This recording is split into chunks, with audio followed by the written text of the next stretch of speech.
Lain na usab nga insidente sa pagpamusil sa dakbayan sa Mandaue, din patay kining usa ka lalaki human pusila at ubangan mismo sa iyang panimay. Ang maong biktima nagduwa lang unta og taksi dihang gipusil siya sa nagmotorsiklong mamumuno. Giingong anaa sa drug watch list sa kapulisan ang maong lalaki. Kinagitutukan ni Chona Carion.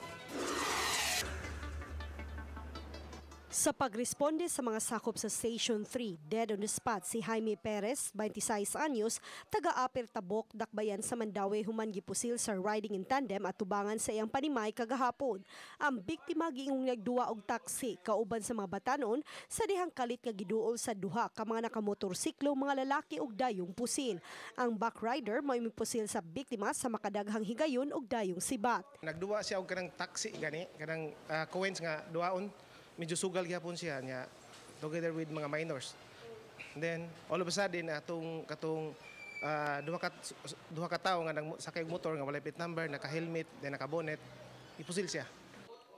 Mato di Senior Superintendent Julian Intoma, ang officer in charge sa Mandaue City, nga si Perez anaa sa drugs watch list sa Drug Enforcement Unit sa kapulisan o gitag nila sa J. Perusal Drug Group. Gisusi usab sa kapulisan kung aduna ba'y nakabangi ang biktima. Wala muluwat og pamahayag ang pamilya sa biktima kabahin sa hitabo.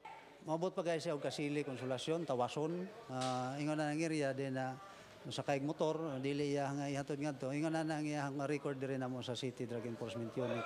Uban ni Godfrey Rilien, Chona Carion, Balitang Bisdak.